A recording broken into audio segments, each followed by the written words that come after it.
Great. Thank you, Christopher. Good afternoon or good morning, everybody, depending on where you are.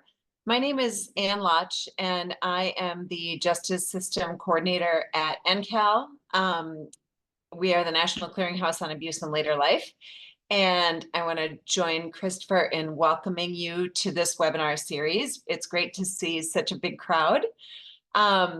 We are excited to offer this series to you, and we hope that you find the information, resources, and materials that are presented to you to be of use as you go forward in your work and work with older adults. Please feel free to take, there's a question about if there will be a recording. Yes, at the end of this series, all of the webinar recordings will be posted on the NCALL website. So we will send out an email when that is, when those are available. Also, Christopher just dropped the captioning link, the real-time English captioning link in the chat as well. At the risk of letting those that link get buried, if you guys would like to introduce yourselves in the chat, it would be cool. I'd love to see who's here, and we will dive in and get started. So as I mentioned, I'm with the National Clearinghouse on Abuse in Later Life, and we partner on this series with the American Bar Association. It is always a real pleasure to work with them. We are funded to do this by the Office on Violence Against Women, so please remember that the findings, conclusions, etc., that you're going to hear today are those of the presenters and the authors and do not necessarily reflect the opinions of the Office on Violence Against Women. As I said, I'm with NCALL. We are the comprehensive technical assistance provider for the Office on Violence Against Women Abuse in Later Life grant program. Since 1999, we've been the only national organization that provides technical assistance, training, and consultation on the intersection of domestic violence, sexual assault, and elder abuse. We are a national project. We've got 5 staff members, and we work as a team on our own and also in partnerships with great organizations like the ABA, Commission on Domestic and Sexual Violence, and I will let Maggie talk about their work. Hi, everyone. Good afternoon, good morning. My name is Maggie, and I am a law fellow at the American Bar Association Commission on Domestic and Sexual Violence. I encourage you all to visit our website at americanbar.org/CDSV to find out more about our upcoming trainings and projects. We're your technical assistant provider, which means that we can provide free individualized support to you and your organizations on issues arising from the representation of survivors. So please take advantage of that resource. Great. I just want to thank the Commission for their commitment to this project and for always bringing their skills and expertise to this series. We also want to thank Christopher and his colleagues at the National Council for Juvenile and Family Court Judges for all of their help with today's presentation and doing all the logistics without which we would not be here. So I am going to just talk a little bit about the OVW Abuse in Later Life grant program, which we are the technical assistance provider for. That is a grant program that recognizes that individuals who are 50 years of age and older who are victims of abuse face some unique barriers to receiving assistance. And we're going to talk about a lot of those barriers during the course of this webinar series. So Congress created the Training and Services to End Abuse in Later Life grant program, which we provide technical assistance for. And those funds provide training for law enforcement, prosecutors, judges, people who work with older adults, as well as cross-training, support for local coordinated community response teams, and support for victim services. We are a huge believer in this grant program. We just yesterday found out who the new grantees are that we're going to be working with over the next year, so we're very excited about that. If you are not aware of this program and you think it might be a good fit for your community, please visit our website. There's going to be some information in the resources. There's a flyer in there about the grant program. And you can always email me if you have questions. It's really, I've been able to see in the time I've been at NCALL how it makes a real difference, a sustainable difference in communities. So I'm a big believer and just wanted to drop that in. These are the dates and topics for each of the webinars in this series. I just want to note that we have one every 2 weeks, except that the last session in this series is going to be 1 week after the fourth session. So we didn't want to run into Thanksgiving there. So module 4 and module 5 are only a week apart. So just take note if you are planning to attend them all. Maggie? Yeah, so just to give you an overview of what the webinar series is going to entail, we're hoping to give you an introductory to intermediate multidisciplinary overview of what abuse in later life is. And our webinars are all going to feature PowerPoint presentations, and you will have access to the slides after the webinars, along with other great resources we'll share with you. And there are also going to be a lot of opportunities for discussion and questions as we go through the webinar, and we encourage you all to participate because it is always more interesting and more fun when people are engaged and talking.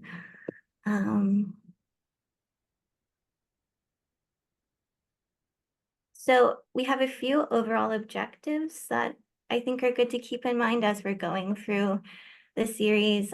We hope that at the end of this, participants will be able to identify and describe key dynamics of abuse in later life, effectively recognize and respond to cases of abuse in later life, access client-centered community-based resources, and provide effective client-centered information and advocacy to abuse in later life clients. Sorry about that. No worries. All right. So let's get into our content for the first module. This is just going to be an overview of abuse in later life.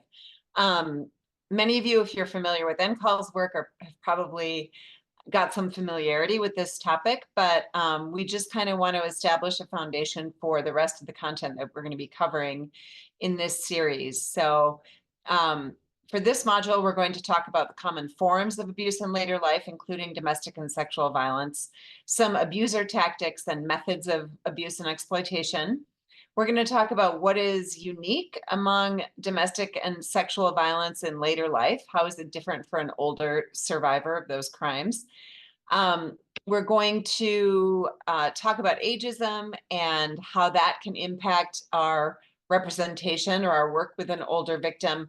And then, of course, recognizing that abuse in later life is a growing and underreported problem. As I said, my name's Ann Lotch. And before I worked at NCALL, I was a legal services attorney here in Milwaukee, Wisconsin, where I live. And I represented older victims of crime in civil court proceedings. So this is all some familiar content to me. Maggie, you want to introduce yourself? Yes, and I'm Maggie Roberts. As I said, I am a law fellow at the American Bar Association Commission on Domestic and Sexual Violence. I have very little experience practicing because I just graduated from law school, but I did participate in Georgetown's domestic violence clinic my last semester, and it was fabulous. So some housekeeping matters before we get started. Please mute yourselves unless you're called upon to speak, in which case you should unmute yourself. However, if you forget to, I promise we will not judge you. We are all human. And I encourage you all to participate in the question and answer segments, as it just makes the webinar more engaging. And then there's also an active chat that you can post in throughout the webinar, and we will be reading the chat, and we'll also hopefully get around to your questions during the course of the presentation.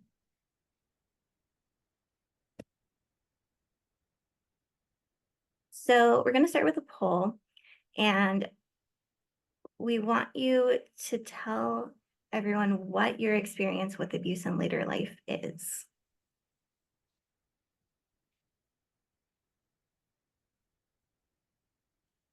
Super curious to know if anybody has worked closely or represented an older victim of abuse, neglect, or exploitation.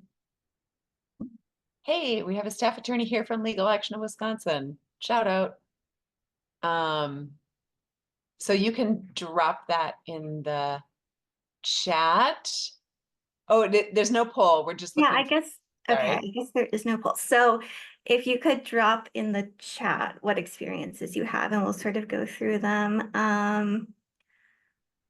Okay, it looks like, Temporary protection orders. Awesome. yeah, it looks like there's quite a range of financial exploitation. And some folks with no experience, which is great. Mhm. Oof. Good. Well, you guys do that. I will carry on here. We're going to start with, oh, we've got folks with lots of experience. So we're going to start with a little overview of abuse in later life and the definition that we are using. The definition you can read on the screen, but there are a couple things on here that I want to pull out. So I'll go through it a little bit slowly. We're talking about the willful harm, neglect, abandonment, or economic abuse of an older adult who is age 50 or older. If you're my age, you think that that sounds really young. Like, why are we focusing on people who are 50? And the reason for that is that people who are between 50 and 65 can sometimes fall through the cracks when it comes to accessing services or supports. For example, they may be likely to have children who are grown, so they wouldn't be eligible for TANF funding or support. Yet they're too young to be receiving Social Security or retirement benefits likely. So we really focus on 50 or older because it does recognize that society looks at people differently when they are a little bit older, and it doesn't, it happens before they become 80. So that's the focus on 50 or older. And then the next part of the definition is by an individual in an ongoing relationship of trust. So primarily we're talking about intimate partners, spouses, children, other family members, caregivers, that sort of thing. What we're not covering here, and what is outside the scope of this program, is stranger scams. We could do, mass graduate level courses on stranger scams because they are everywhere and they evolve all the time. But that is outside the scope of what we're talking about here today. So we're talking about that trust-based relationship and that relationship, where somebody is over 50. And then we're also talking about domestic violence, dating violence, sexual assault or stalking by any individual, especially when somebody is targeted because of their age. So that's the scope. These are the common forms of abuse, but it's really important to remember that forms of abuse in later life often co-occur. So if you encounter somebody who is being neglected, or is being physically or sexually abused, or any of these things, it's extremely likely that there is some other form of abuse, like financial exploitation, that is happening at the same time. So really want to plant that seed in your head as a kind of a key takeaway that if you encounter one form of abuse, it is extremely likely that there is another going on. Talking about who victims are, about 2/3 of elder abuse victims are women. And you're going to hear me using abuse in later life and elder abuse interchangeably for the sake of expediency, but I'm really talking about the same thing here today. So 2/3 of victims are women. People who have dementia are at a much greater risk for abuse and neglect. There were 3 different international studies that were done, and they found that rates of abuse of people who had dementia were between 34 and 62%. So anywhere between 1/3 and 2/3. And of course, like many other statistics around this topic, we can't be sure that those are accurate because many of the victims are unable to report and were never able to report. So these are cases where the abuse was reported and or discovered. So extremely high. In terms of numbers, 1 in 10 community residing older adults reported experiencing elder abuse in the past year. By community residing, I mean that they aren't living in a facility. But this study also comes with a caveat, and that is that this was a study that was conducted over the phone, and the older adults were self-reporting the abuse. So that means that they had a landline, and that they answered the phone, and that they were comfortable talking to a researcher, and that they were comfortable telling that researcher that they were being abused. So all of those are big ifs, because that is not going to capture the reality of somebody who doesn't use the telephone, who's being isolated by an abuser, who doesn't have access to a phone, who's not comfortable reporting, that sort of thing. So you can see how it's likely much higher than 1 in 10. Now, who are perpetrators of elder abuse? Typically, as I mentioned before, we're talking about that relationship of trust, or where trust is typically expected. So a spouse, an intimate partner, a family member, a caregiver, any relationship where you would look at it from the outside and think, well, I would expect that to be a trusting, caring relationship. When spouses are perpetrators, studies have shown that the majority of cases involve female victims with male spouses as perpetrators. Older people can be harmed in a number of ways, as I'm sure we all know. Accidents can happen. You can have well-intended caregivers who, and we probably can all think of somebody in our lives that would fit this description. Somebody is providing care for a loved one, and maybe they're not the best person to be doing that. Maybe it's too much for them, but they aren't able to access help or don't want to ask for help, and as a result, somebody gets hurt.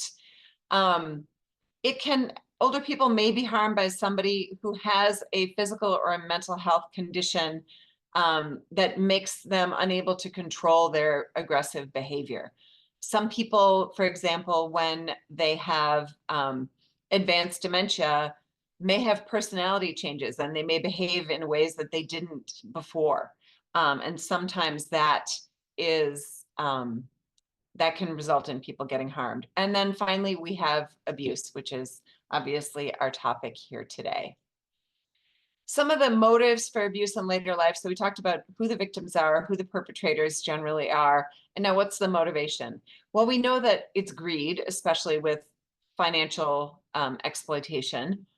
The benefits of predatory behavior is the abuser being abusive because they are trying to get a place to live, or getting some sexual gratification out of it.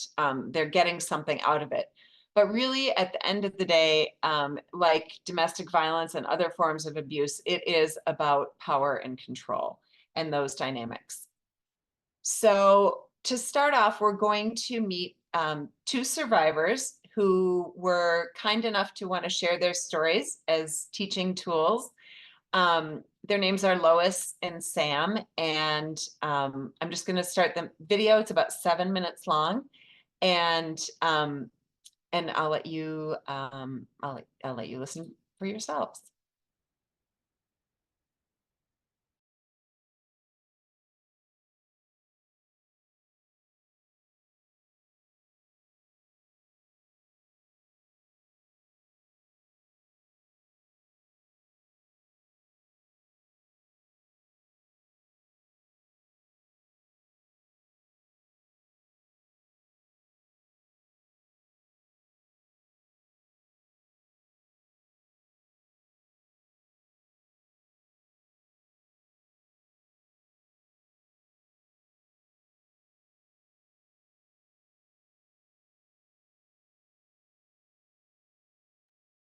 This is his way of fighting. He run and get his gun, and I would back down, and then the gun. He has gotten gun me so many times. When he didn't threaten me with the gun, I'd get knocked around, kicked, pushed. He pushed me down the stairs, and my mother, I caught a hold of the banister, broke my finger, went to work and lied, and said I was hit behind the step. floods and I fell and broke my finger. Had gone to work with black eyes and said, you know what? I don't know what's wrong. I keep running into the wall. How it all came to head. I was in the hospital, and my daughter brought me home from the hospital. And to my surprise, when I opened the door, it was a big surprise. There, my husband and a woman was on the living room floor, nude. And my daughter was outside because I had stuff that people had given me, plants and stuff. She brought them in the house. So when she entered the home, there he was, and I felt that he was ashamed and he was going to run upstairs and hide himself. The woman, I don't know what happened to her. To this day, I don't know. She swooped off the face of the earth. And when he came down, downstairs, he had a gun. And ready to shoot my daughter. Why? I don't know, because of the embarrassment or what. So I stood between he and my daughter. And by the grace of God, I don't know how I did it. I took the gun from him and I threw it. And he proceeded to go upstairs. Thought he was going up there, cool off. He came back. This time he had a shotgun. So I left and he called the police. And he was arrested.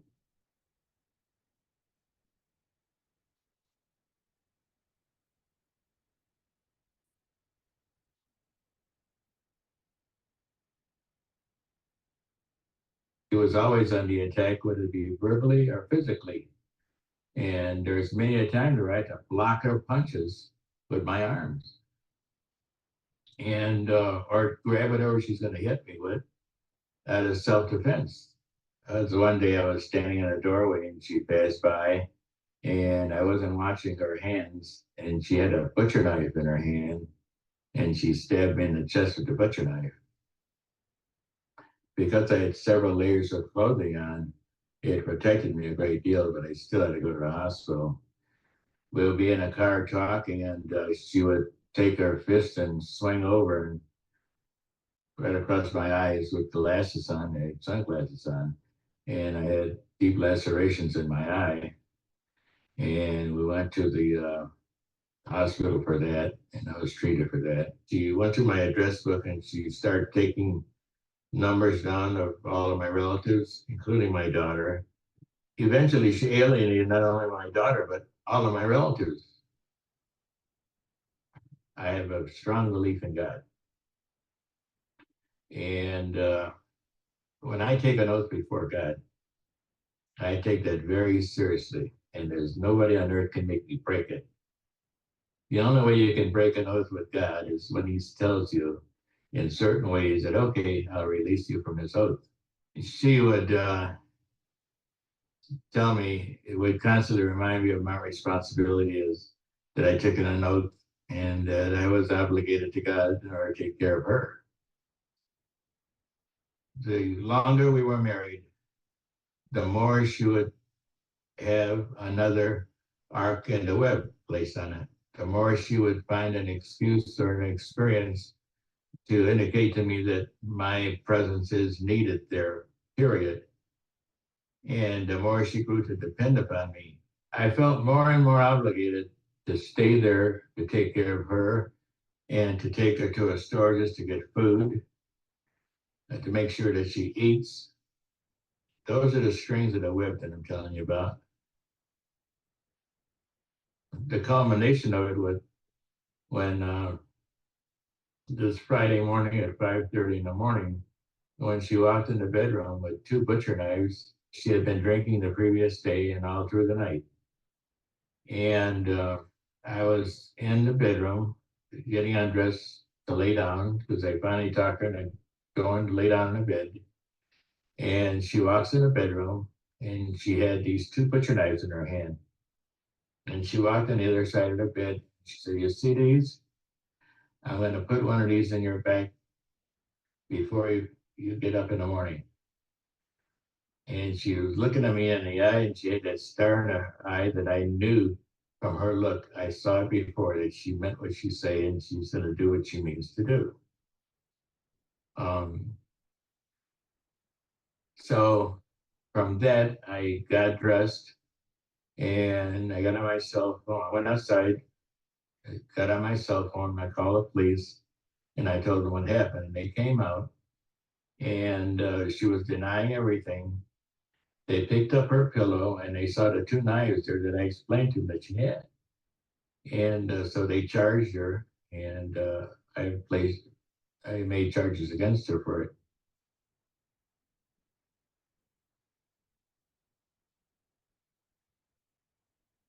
All right. Thanks, everybody. Sorry about the tech issues there. So Lois and Sam had similarities in their experiences. And even though they came from very different, now both of these survivors are from Wisconsin. Lois lives in Milwaukee. Sam lives in northern Wisconsin. He's got an outstanding northern Wisconsin accent, if you've never heard one. But they had some similarities in their experiences. And I'm wondering if folks can just mention in the chat what similarities they might have had.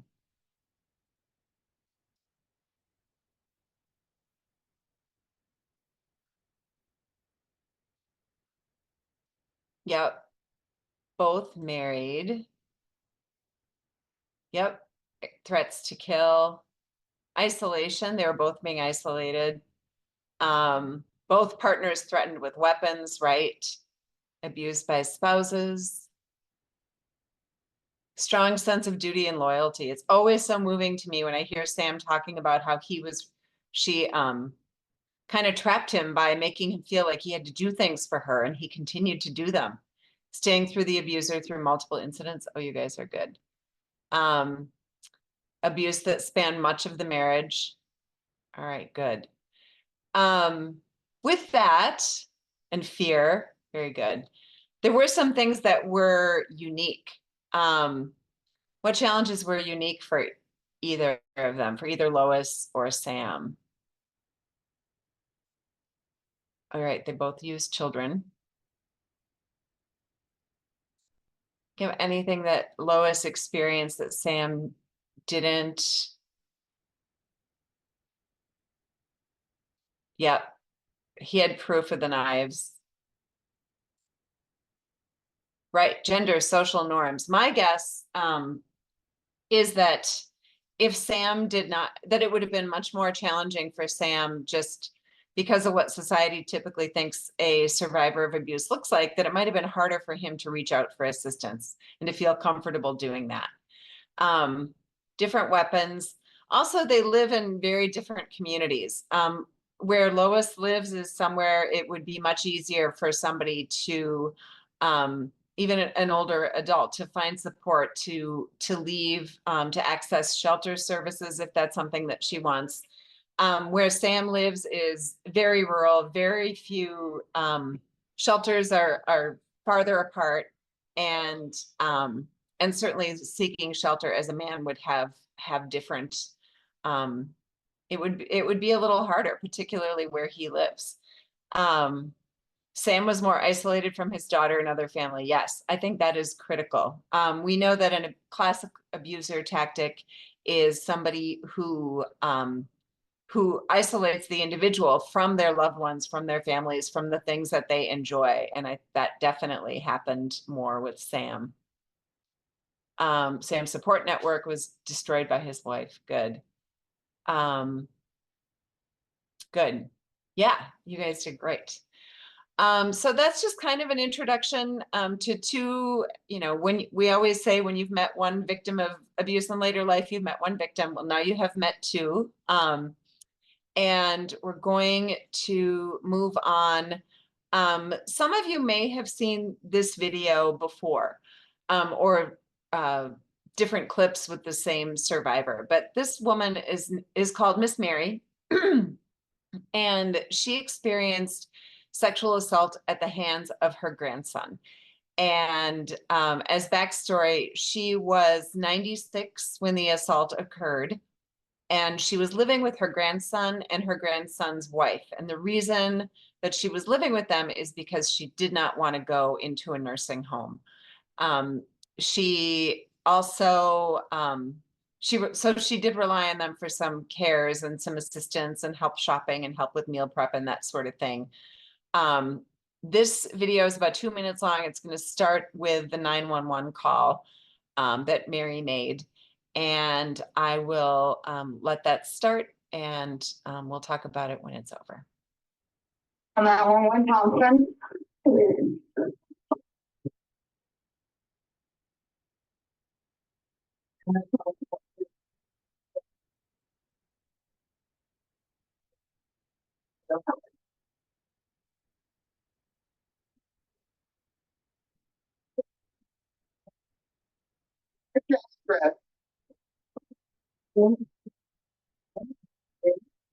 Continue, okay? Take a deep breath, okay? Who are you having a problem with?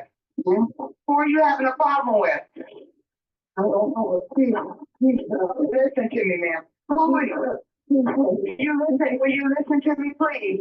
You said it's a maniac in your house. Who's in your house? Who?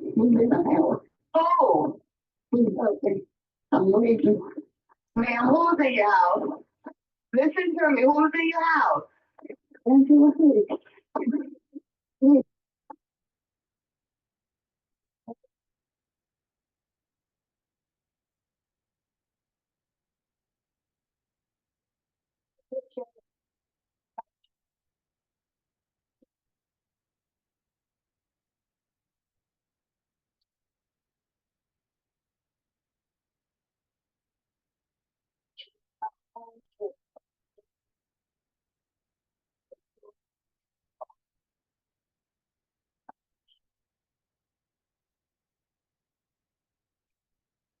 Stay down in my bed. You can't talk to me. I said, I cannot. I will be.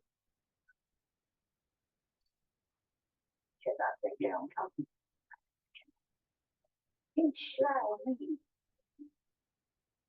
You know, that's been all about like a penis.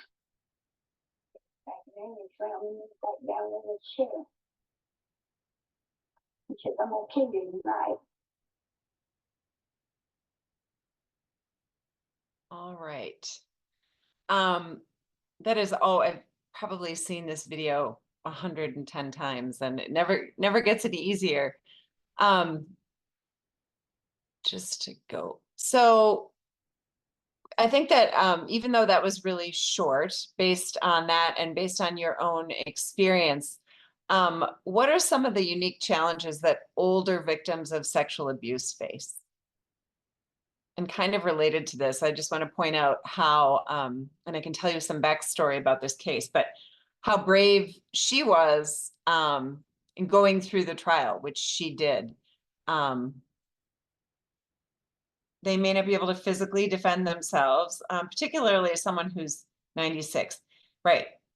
Being believed by law enforcement, I think that's huge. I think that especially when people believe stereotypes like that sexual assault is a crime of passion and not a crime of power and control, like we know it to be, they're going to think that's something that doesn't happen to older survivors, right? When we know that is absolutely not true. Might have difficulty expressing themselves. I think also they may not be comfortable using the language to describe what has happened to them.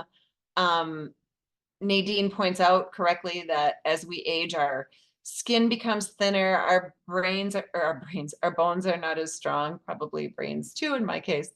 But we tend to get injured more easily, and it takes us longer to recover from those injuries. So that was certainly something that we saw here. So Also, yes, if they may not be reluctant to make a report because it's her grandson, right? And she is relying on them for care and for housing. And one thing that Mary was really clear about in this case is that she never her whole purpose for living there was to not go into a nursing home, which is where she ended up in after this happened. I'm curious if anybody who's here today has worked with an older victim of sexual assault. If you want to just note that in the chat, I'd just be curious. I was hoping there'd be no yeses, but of course there are. Oops, excuse me. So, oh yeah, all too common.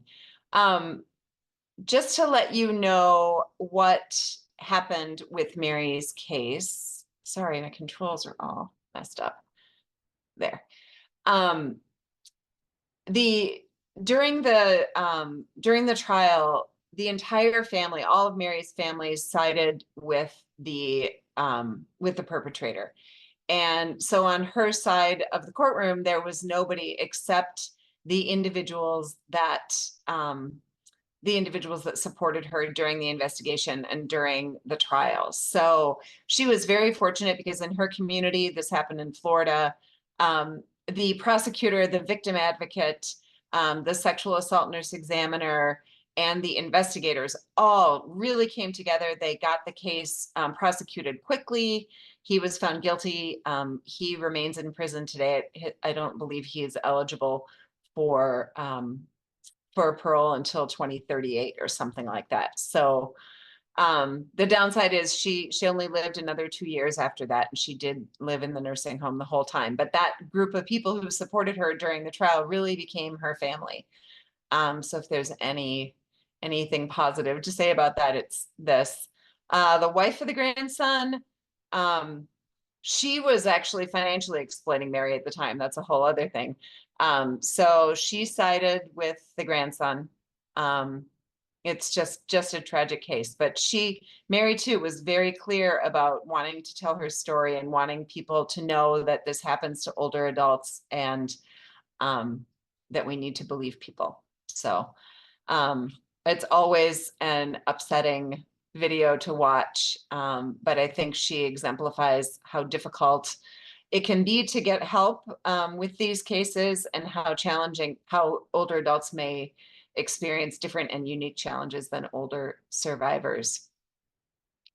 So thinking about we have folks here today from all over the country, thinking about where you are, can you talk about some of the issues or barriers that Lois, Sam, and or Mary might have getting help or support in your community?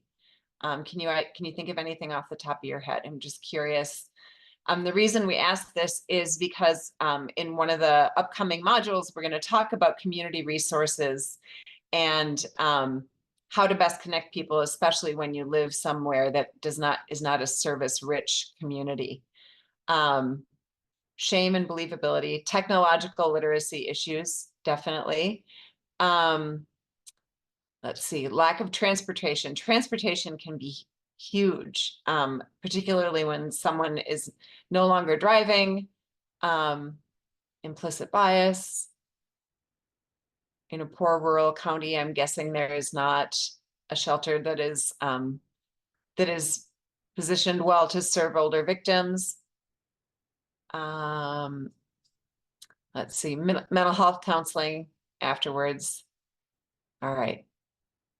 Good conversation.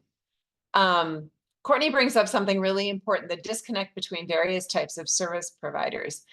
One of the things I talked about, the Abuse in Later Life grant that we provide assistance for, and one of the foundational principles of that grant is that collaboration has to occur if our communities are going to be safe places for older people to age in dignity.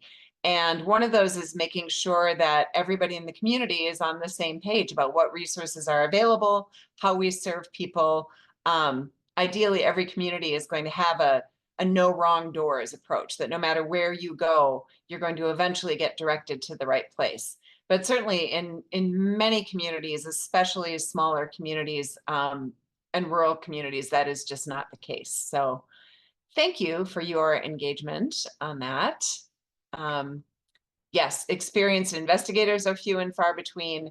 We do a lot of training with law enforcement and prosecutors on this, and a lot of it is unpacking ageism. We're going to talk a little bit more about ageism in a little bit.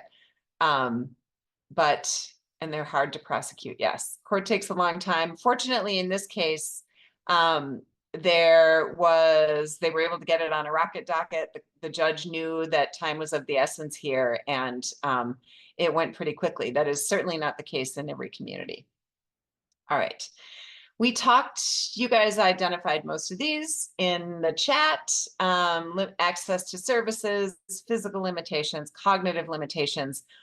What assumptions would we make about somebody like Miss Mary, who's 96?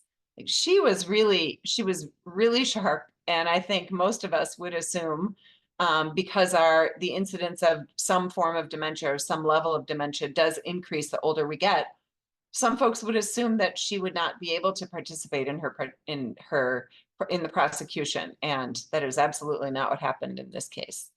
Others, financial limitations. Somebody mentioned that in the chat. Somebody may be relying on the person that they live with for financial support, or they may have health concerns that think it's too hard. It's too hard if I leave. I know I'm comfortable here. I've been in this house for 60 years. I don't want to go somewhere else. I don't want to go to a nursing home. So many barriers to seeking and reporting abuse. Others, ageism, you guys hit on that. People may not believe an older adult. They may not think that kind of crime would happen to them, or they may think that they're not capable of accurately relating an experience that they had because they're older. They're going to assume they have dementia. They may feel pressure from family or friends or faith communities, like family might say, well, you've been together for so long. Why would you want to split up now? Or it can't be that bad. You've been together so long. Or in Sam's case, he was so observant of the vow that he took when he got married that it was just very difficult for him to act counter to what his faith had taught him. So really good. Let me just take a quick look at the chat and see if there's anything else. All right. Many of you are probably familiar with the power and control wheel. That is the traditional power and control wheel that we use when we teach about domestic violence. And it shows power and control being at the center and kind of holding the whole cycle of violence together. And then there are the spokes. So in sort of the pie pieces there, the spokes are incidents and tactics that support that cycle of violence and allow it to continue. So this is the traditional power and control wheel that talks about domestic violence regardless of the age of the survivor. And you've likely seen this one before. Some years ago, NCALL worked with a service provider from Minnesota to update this and to make it relevant to older victims. So here, just like the previous wheel, we see power and control in the middle. We see those spokes of tactics, those emotional and physical abuse, and those tactics that keep that wheel rolling, that keep that cycle of physical and sexual violence going. But they're a little bit different. So older victims who are being abused, their abusers tend to do some of these things more so than when it is a younger person. Isolating the individual. They may be physically or cognitively, it might be easier to isolate them from people that they love or from accessing supports.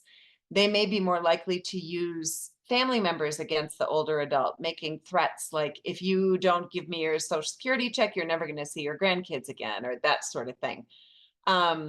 They may people reported to us in the creation of this wheel that their own traditions, their faith traditions or their cultural traditions were not respected, that they were ridiculed by the abuser.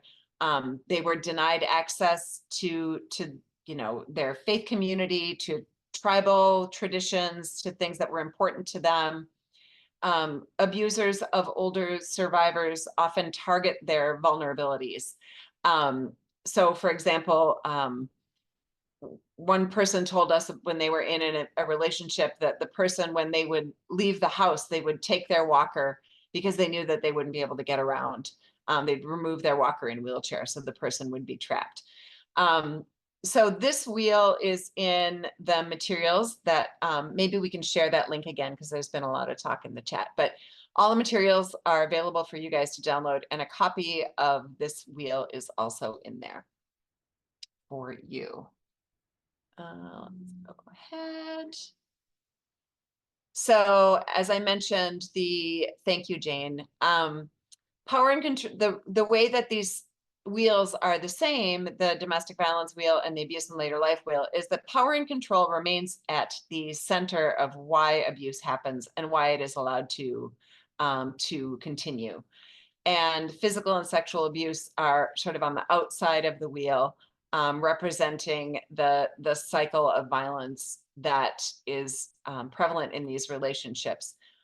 Also, in both cases, you saw use of threats, isolation, exercising one's own privilege over the victim, and using family members against that victim or as a threat or a pawn to abuse the victim. But some of the differences that I pointed out, we're targeting the vulnerabilities, and also the fact that the abusers here tend more to be adult children, siblings, and caretakers, whereas domestic violence is typically intimate partners, depending on what your statutory definition is where you live. And then older victims also talk to us more about the emotional and psychological abuse that was running through and the manipulation that was prevalent in their experience. A lot of them talked about gaslighting, even if they weren't familiar with that term gaslighting. They were talking about being gaslit a lot more than a younger victim. And if you're not familiar with that term, it just refers to somebody telling you that what you're experiencing is not really what you're experiencing, that your perception of your situation is not what's really going on. So, all right. So with the sexual violence, some of the similarities in this wheel were the emotional impact of the abuse that affected younger and older victims the same way. Both shared the critical need for good advocacy support. Again, threats and isolation and privilege, denying and blaming, minimizing, saying, no, that's not, you interpreted that wrong. That's not what's really happening to you. And so the sexual violence, very similar. However, some of the differences were, as we mentioned before, older victims of sexual violence face an additional risk. Their risk of actual physical harm or lasting physical harm is much more serious as we age, and it takes longer for us to recover.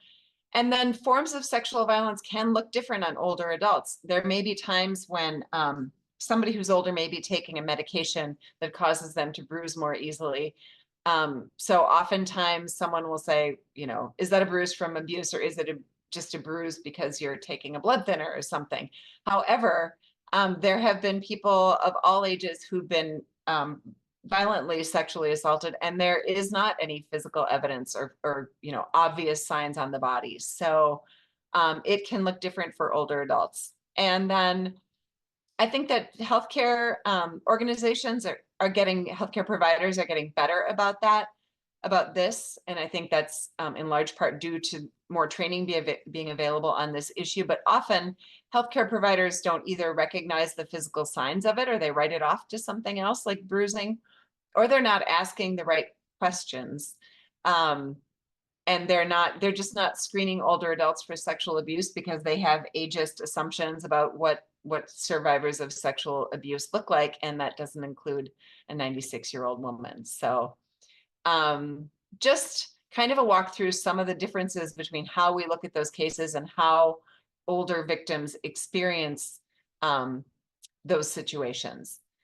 So, and again, compared with younger victims of domestic abuse, victims are much less likely to report. That is kind of the takeaway here. And I think you know all that.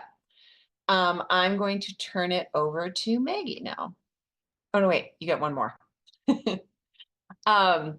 So because I know there's a lot of folks on here who are not attorneys, although I'm really happy that we have lots of attorneys here. Everybody has a little bit of homework, and I just wanted to, you'll have this when we send, you get the slides, you'll have this link, but just be aware of what your state, how your state defines an older adult or a vulnerable adult. Legal definitions vary from jurisdiction to jurisdiction, and the Elder Justice Initiative in the U.S. Department of Justice has really been great at looking at each state and tribal communities statutes to find that definition. So just want to point that out, that you can find your own laws regarding abuse in later life at that link if you haven't got them handy. So now I will turn it over to Maggie. So it's very difficult to talk about elder abuse without talking about ageism, because ageism is present in basically any elder abuse case. So we're going to start with a working definition of ageism, which you can read for yourself. I think it's important to note that ageism can, we can all, even if we're not quote unquote older, we can all relate to ageism in some way, because we all remember being 18 years old and feeling like no one took us seriously, and feeling like if we said, maybe if we were in a professional environment, if you said something, people wouldn't take you as seriously as they would if you were like 20 years older. So the ageism is something that you can experience at any age, but you're more likely to experience it at, the extreme ends of the spectrum.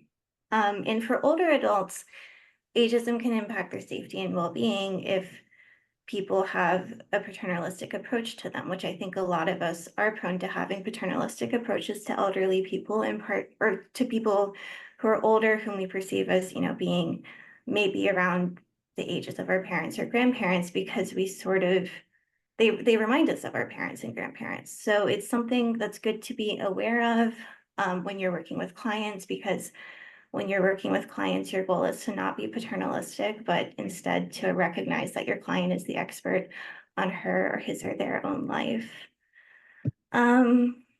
So we all have identities. This is a very cool identity wheel, which the identities in the middle are the things that tend to be more apparent to people who just see us walking down the street or who have very superficial interactions with us. For some people, in these identities might not be something people perceive quote unquote accurately. It might be something they make assumptions about. And for some of us, some of these identities loom larger than others. And then the identities on the outer portion of the wheel are identities that are still very relevant to our lives, but are not so apparent to other people.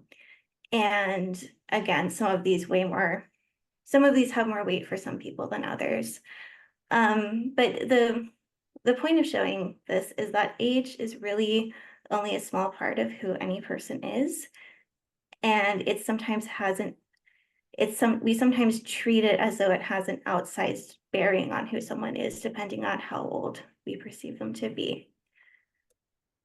So, okay, so this is an exercise, and I encourage you all to write in the chat your reflections, and you're going to have a couple minutes to reflect on this, but think about what identities you think about most often, which identities have the strongest effect on how you perceive yourself. And I think this is maybe the most interesting part, which identities have the greatest effect on how others perceive you. And to use an example from my own life, I'm 26 years old. I'm at an age where people think a lot about like what they want from their personal lives. Do they want to get married? Do they want children? I don't want to get married or have children, and I identify very strongly with that. However, most people are not going in 21st century American society. most people are not going to have much to think or say about a 26-year-old woman not being married or having children. That was not the case in 1950, obviously. However, in 20 or 30 years, when I'm 46 or 56, my status as childless or unmarried would have a much greater effect on how people perceive me. So that's an example of age intersecting with another sort of identity, another form of identity, and impacting that identity. And it's also an example of sort of an interesting form of ageism, is how, you know, we view older women in particular. So feel free to share in the chat any self-reflections you have. Yeah, I think there's often a gap in how others perceive us and how we perceive ourselves. And I also think that the way others perceive us can unfortunately impact the way we perceive ourselves, sometimes for worse.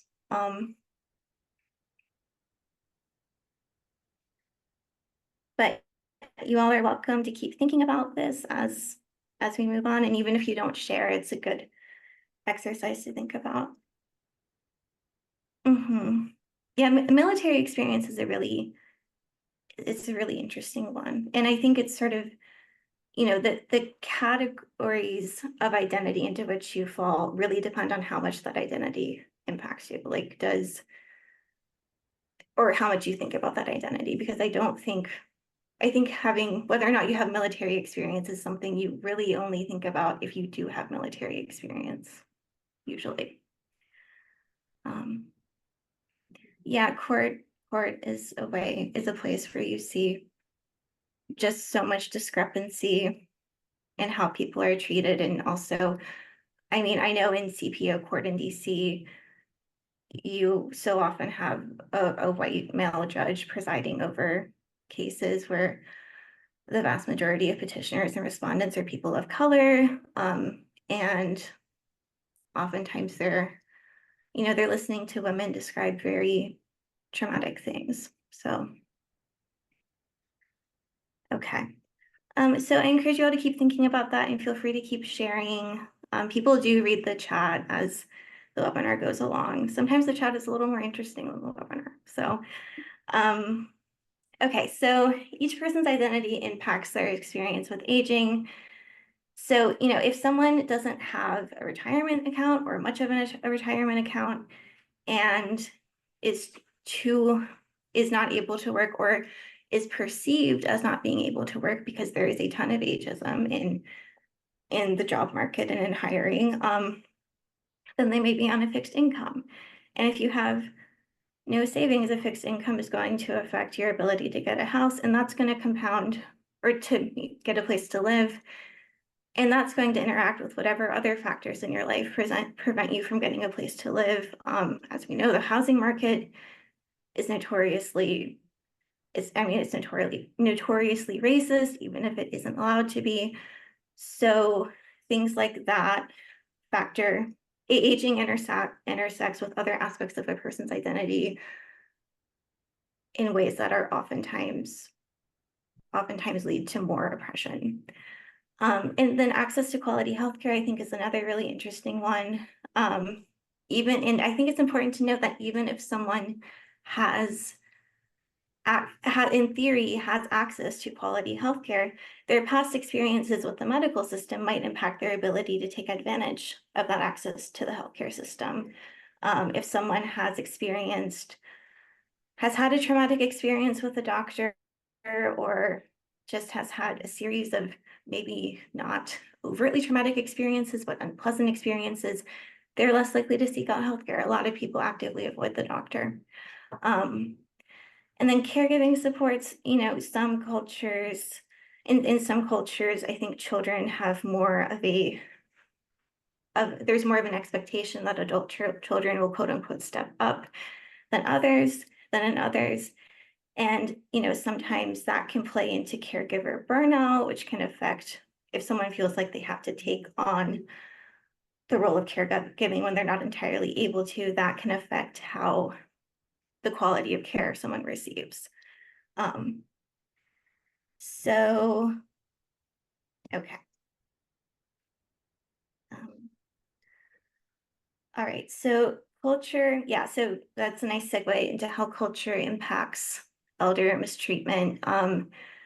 So, some people, and this can be due to someone's like culture, or also it's also somewhat personality dependent. And I think it's also actually quite gender dependent. I mean, I have had the experience of holding a door open for an older man, not even necessarily because he was older, but because like I'm polite.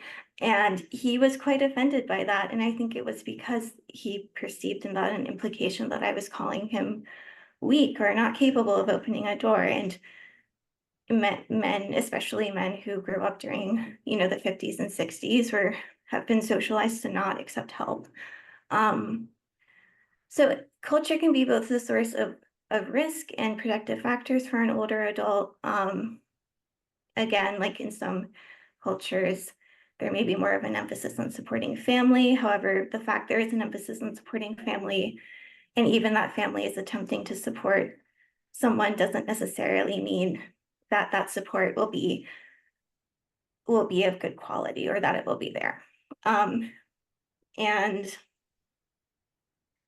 yeah, so there's a lot that goes into whether or not someone recognizes what they're experiencing as abuse, and then whether or not they feel comfortable seeking out help, which requires a lot of energy and also involves calling attention to yourself in a way that someone might not feel comfortable doing. Okay, so Kimberly, so this is a great lead into intersectionality, which we've already kind of been talking about. So Kimberly Crenshaw introduced this term, and she uses it to describe the interconnected nature of social categorizations such as race, class, and gender, which create overlapping and interdependent systems of discrimination or disadvantage. And I think one of the most poignant things that Kimberly Crenshaw has said in relation to intersectionality is that the oppression someone experiences, for instance, for being a Black woman, is not just the sum of the parts. So you're not, for a very long time, social scientists treated that sort of oppression like it was the oppression that a Black man experiences plus the oppression that a white woman experiences, that it's not like its own category or its own intersection of identities. And in fact, identities affect each other, and racism and sexism don't just add, they compound. So that's really important to think about when you're thinking about clients who are older, is how aging intersects with other aspects of their identities. And then how even other identities besides the fact that they're older just interact with each other. It's just healthy to have that in mind. Okay. Yeah, so ageism, it compounds and reinforces these other types of oppression, and outcomes are worse when people are facing oppression in a system. It's a negative health determinant. So if an older victim is being interviewed by police or by an attorney, if they are prone to being discounted, if their statements are not consistent, if they appear confused, if they have difficulty recalling events, they take longer to respond. And I think an interesting thing to point out is that, attorneys and police who are trauma informed, well, first of all victims can be disregarded for presenting in this way. However, if an attorney or a police officer is trauma informed, they will hopefully, if the victim is younger at least, they will, I think, they will take the neurobiology of trauma into account when they're assessing the victim. But with an older victim, I think even people who are trauma informed are still prone to chalking confusion and other typical trauma responses up to something like neurocognitive decline. And I think it's also important to note that neurocognitive decline does not in and of itself mean that a a victim or a potential client is not capable of bearing witness to her own experience. And there's going to be, in a later part of this webinar series, there's going to be a module on getting consultations with neurologists to help you assess like how best to work with the client. Okay, so I also think this is helpful to think about, you know, the tactics that abusers employ can include things like not letting someone sleep, which is literally torture, and that's quite common. And also, you know, withholding food, withholding medication, which for older victims especially is incredibly harmful. And just, you know, the general stress of living in a traumatic situation. So someone who initially presents in a way that may suggest to you, as you know, I don't think anyone here is a neurologist. If you are, good for you. But you know, where a lay person might say, oh, this person is like in late stage dementia. We can't rely on anything they say. But really, someone might just need a few days to get healthy again, and they might be much more coherent. Even things like a urinary tract infection can have quite a dramatic impact on someone who's older. So it's important to have that in mind. So yes, so back over to Anne. Great, thanks. I think that last point is, well, two of your last points are just so important. And there's lots of research showing that even somebody who has advanced dementia, when they've experienced a traumatic event, they can accurately report what happened to them. It might take them longer. They might need some sleep cycles. It may come out not in the right order, but people who've experienced trauma can definitely report what happened to them even when they have some dementia. And if anybody wants the citation to that study, shoot me an email. I'm happy to send it out. But it's really a critical teaching point, as well as everything that you were saying about identity and intersectionality of identities. I do think that, like many other groups, people tend to lump older adults in, you know, into a monolith and just think that they all have the same desires and viewpoints and abilities. And we know that that's just not true. They're as diverse as any other group of people, along all kinds of, in all kinds of ways. So thank you for all that. Just getting back to why this is important. A few things to remember, and that is that most older adults do not have significant impairment. We did a study, or we were participating in a study during COVID that surveyed older people over the age of 65, and 60-some% said that they considered themselves in excellent health. Most older adults do not have physical or cognitive disabilities that significantly impact their lives or ability to testify. And then, as I just got through ranting about, most people with dementia may still be able to reliably and accurately describe something traumatic that has happened to them. So as Maggie was saying, even if you know somebody has a diagnosis of some form of dementia, it shouldn't keep you from working with them until you realize that you really can't. I mean, you should start from the assumption that you are going to be able to work with them. For every case of abuse in later life that comes to the attention of a responsible entity like law enforcement or adult protective services, there are 24 that never come to light and that aren't discovered until after the victim has passed away, or the abuse has been happening for a very long time. So that is the infamous iceberg slide that I think is in every one of NCALL's presentations, but it's important to remember because the number of older adults is growing, and we know that there are going to be almost 90 million people by 2050 who are 65 or older. So the population is aging. We are going to be working, you know, in our own work, in our own professional lives, we're going to be working with more older adults because there will be more older adults. this slide is actually, we've used this for a long time. It used to be 10,000 Americans turn 65 every day, but that number is also increasing. It's now 11,200 Americans that turn 65 every day. And that's going to be the trend. That number is going to keep going up. Oh, we already talked about that one. So I think the biggest takeaway on the devastating impact of abuse in later life is that victims of elder abuse, neglect, and exploitation are 3 times more likely to die prematurely than non-abused older adults. And that includes, that is not just because of the physical impact of abuse or because somebody, you know, is assaulted so badly that they're harmed and their life is shortened. It includes psychological abuse. It includes financial exploitation. So I think that you know, that is a pretty good, if you had to pick one reason why this matters, that's a pretty good one.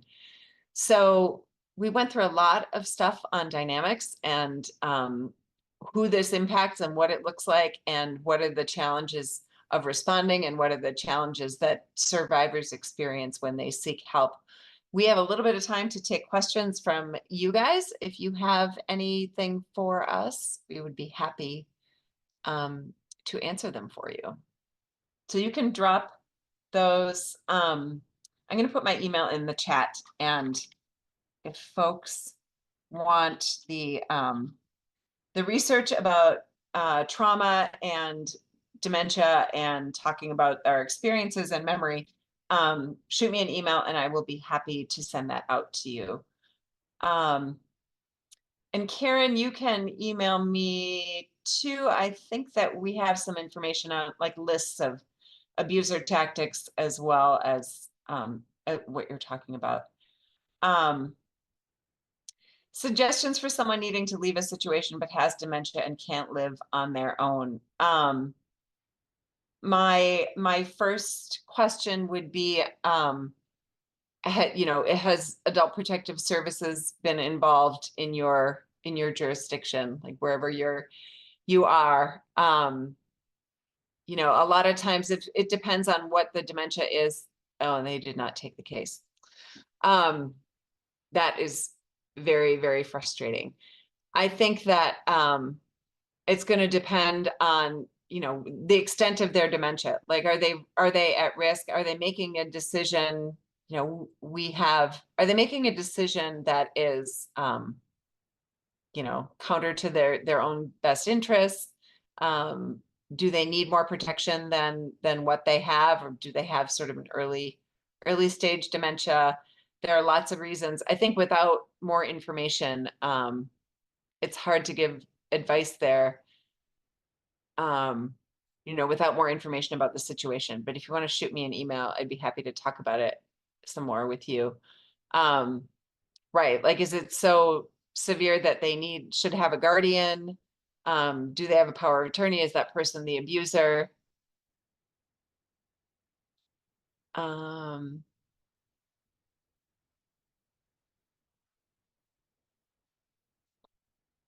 Yeah. Oof.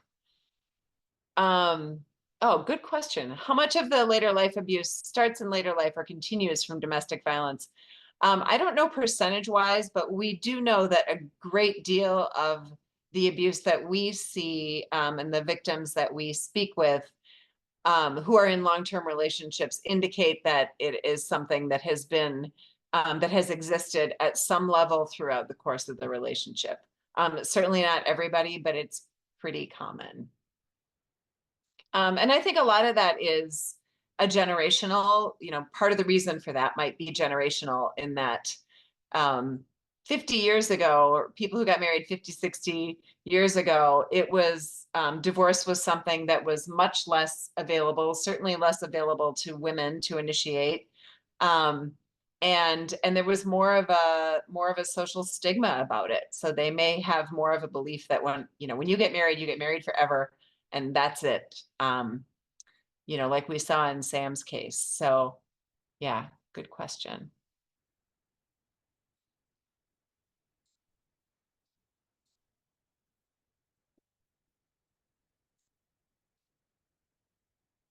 All right. Will we cover when the abuser has dementia and it contributes? Probably not. Somebody is asking if we're going to cover abusers with dementia and how it contributes to the violence and supporting. We're going to talk about what happens with advanced directives, both financial and healthcare advanced directives, and when that person is an abuser. We're not going to get specific into when abusers with dementia, just because, just for the sake of time, but I think we have some resources on our website. So if you want to shoot me an email, I can point you towards those. But we will be talking about what to do when the abuser is using a power of attorney for healthcare or finances to facilitate the abuse. It really is. It's a very, I have so much admiration for all of you who do direct service, because it's hard to just leave a lot of these situations, you know, at work. I think that they follow you around 24/7.